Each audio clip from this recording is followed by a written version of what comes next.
Czy wiecie, że Polanica-Zdrój w XIX wieku była znanym uzdrowiskiem pruskim oraz że po II wojnie światowej w szkole szklarskiej uczyła się tu Iryna Santor? Z filmu dowiecie się także, że w parku szachowym odbywa się najdłużej nieprzerwanie rozgrywany turniej szachowy w Polsce. Skoro mowa o mieście uzdrowiskowym, nie może też zabraknąć urokliwego deptaka ciągnącego się wzdłuż Bystrzycy Dusznickiej, pijalni wód mineralnych, w której można skosztować leczniczych wód czy ponad stuletniego parku zdrojowego. Nie brakuje w nim rzeźb, fontan i ścieżek spacerowych. Zapraszam do Polanicy Zdroju.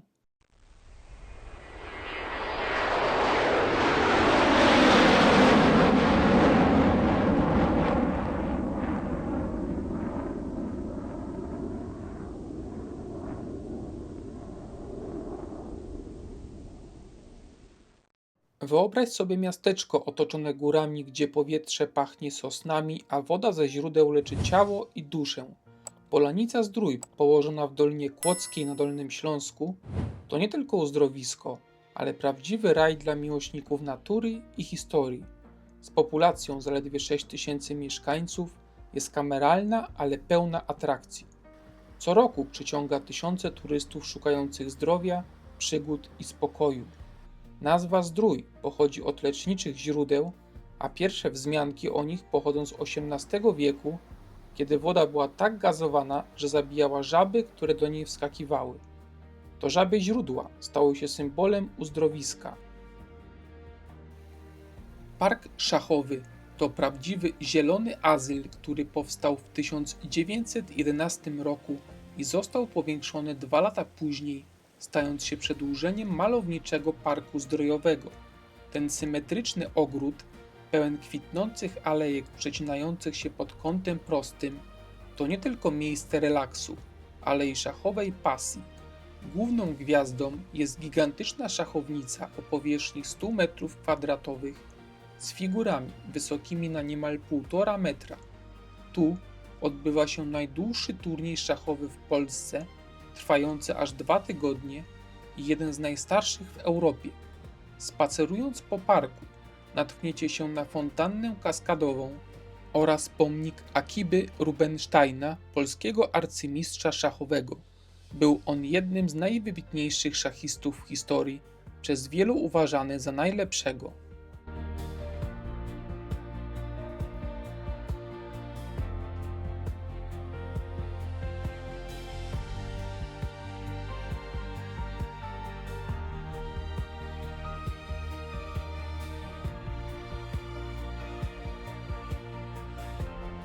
Park leśny to zielony raj, który jest częścią zabytkowego parku zdrojowego.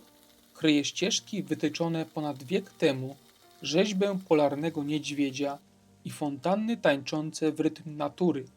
Otoczony 28 rodzinami botanicznych drzew, oferuje prawdziwy relaks.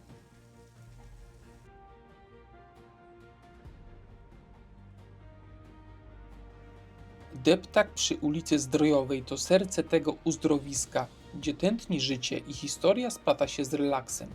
Ten malowniczy deptak ciągnie się wzdłuż obu brzegów Bystrzycy Dusznickiej, rzeki, która szumi jak melodia uzdrowiskowej ciszy. Po obu stronach znajdziecie kramy z pamiątkami, urocze kawiarnie i restauracje, gdzie zapach świeżych gofrów miesza się z aromatem kawy. To idealne miejsce na spacer, gdzie można zrelaksować się w pięknym otoczeniu. Deptak prowadzi prosto do 13-hektarowego parku zdrojowego z pijalnią wód mineralnych czy teatrem. Tuż przy deptaku znajduje się rynek, który tak naprawdę rynkiem nie jest. Jest to zrewitalizowany plac w centrum dolnośląskiego uzdrowiska, a na jego środku usytuowana jest fontanna, która wieczorem jest podświetlona wielobarwnym światłem. Od strony deptaka znajduje się piękna biała pergola. Dookoła rozlokowane są punkty małej gastronomii. Miejsce to też wykorzystywane jest do imprez plenerowych, takich jak koncerty czy tym podobne.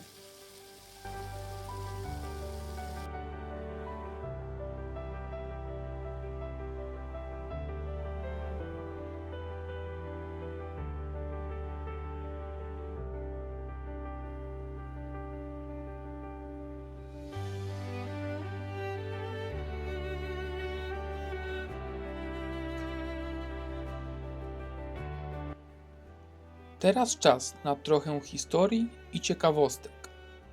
Miasto zostało po raz pierwszy wspomniane w 1347 roku jako wieś Heide w ziemi kłodzkiej. W XVI wieku powstała nowa osada Neuheide, dziś Polanica Górna, co doprowadziło do zmiany nazwy oryginalnej na Altheide. W XIX wieku stało się znanym uzdrowiskiem pruskim pod nazwą Bad Altheide. Co ciekawe, to jeden z nielicznych niemieckich kurortów, gdzie Bad, oznaczające uzdrowisko, umieszczano na końcu nazwy, a nie na początku. W 1910 roku w Polanicy wylądował sterowiec Parseval z wojskową orkiestrą i fanfarami. Było to wielkie wydarzenie, po którym maszyna poleciała dalej do Kudowy-Zdroju. Po II wojnie światowej miejscowość przyłączono do Polski, a w 1946 roku nadano jej prawa miejskie i nazwę Polanica-Zdrój. Większość niemieckich mieszkańców została wysiedlona, a miasto zasiedlono nowymi osadnikami. W latach 30. XX wieku przyjeżdżało tu nawet 10 000 kuracjuszy rocznie. Kluczową datą w historii uzdrowiska jest 1828 rok, kiedy Józef Gromls kupił teren, zbadał skład wód mineralnych i zbudował pierwsze drewniane obiekty lecznicze. W mieście działała huta kryształów produkująca cenione zestawy jak Wenecja. W szkole szklarskiej uczyła się m.in. piosenkarka Irena Santor. W klasztorze Sercanów Białych znajduje się Muzeum Kultury Etnograficznej i Misyjnej z artefaktami z Afryki, Oceanii i Ameryki Południowej. Miasto gościło słynne postaci, takie jak pisarka Maria Dąbrowska, piosenkarz Mieczysław Fok czy szachowi arcymistrzowie. W czasie I wojny światowej uzdrowisko zamieniono w lazaret, ale po roku wznowiono działalność leczniczą. W okolicy jest unikalny wąwóz Piekielna Dolina, gdzie Bystrzyca Dusznicka wpada do Nysy Kłodzkiej.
W Parku Zdrojowym stoi perła architektury, Teatr Zdrojowy z 1925 roku. Nosi on imię legendarnej aktorki Mieczysławy Ćwiklińskiej. Pijalnia wód mineralnych to secesyjny klejnot wzniesiony w latach 1910–1911.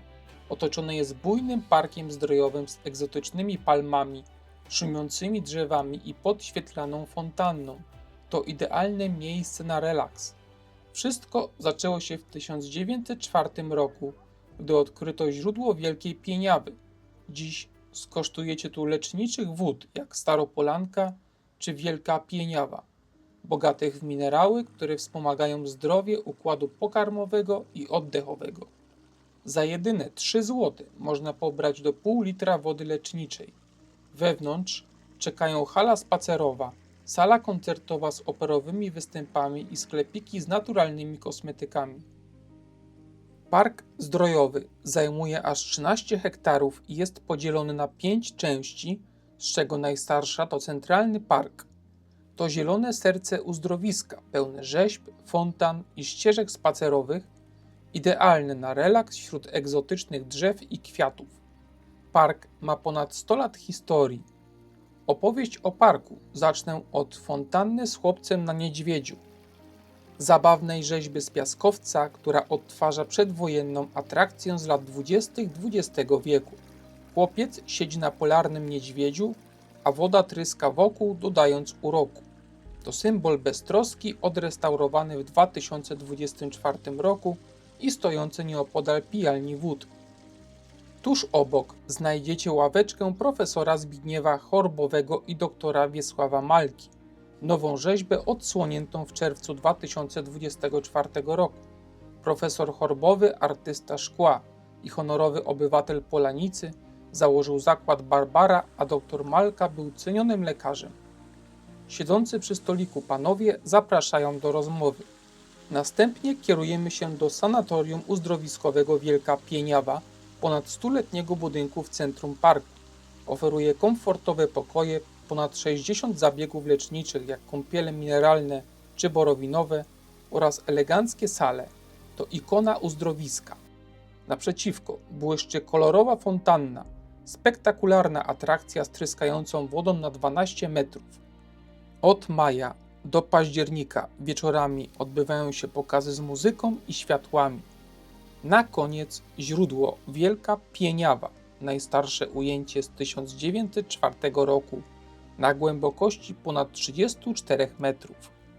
Woda, bogata w magnez, wapń i żelazo, wspomaga leczenie chorób układu pokarmowego i trawienia, cukrzycy oraz kamicy nerkowej. Wielka Pieniawa to serce parku zdrojowego.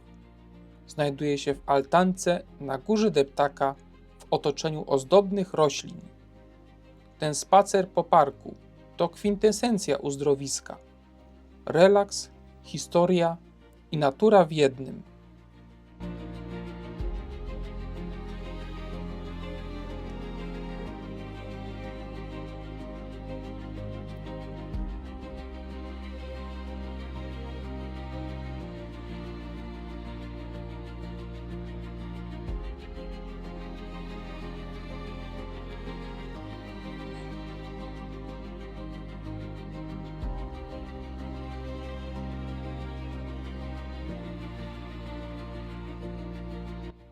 Kościół w niebowzięcie Najświętszej Maryi Panny wybudowany został w latach 1911-1912 w stylu neobarokowym i zastąpił XVII-wieczną drewnianą kaplicę. Jego bogato zdobiona fasada i wnętrze pełne historycznych detali przyciągają turystów i wiernych.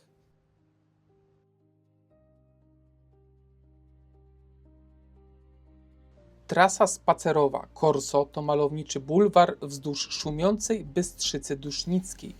Ta 400-metrowa ścieżka zaczyna się przy tętniącym życiem deptaku na ulicy Zdrojowej i prowadzi do spokojnej uliczki Rybnej. Wyobraźcie sobie delikatne kaskady wody pluskające w fontannach, drewniane mostki łączące brzegi rzeki, czy ławeczki zapraszające do chwili relaksu. Otoczona zielenią parku zdrojowego, trasa spacerowa Corso to idealne miejsce na romantyczny spacer czy rodzinny wypad. Od 2022 roku w Polanicy królują figurki niedźwiadków. Te sympatyczne, brązowe figurki polarnych misiów to nieprzypadkowy symbol miasta.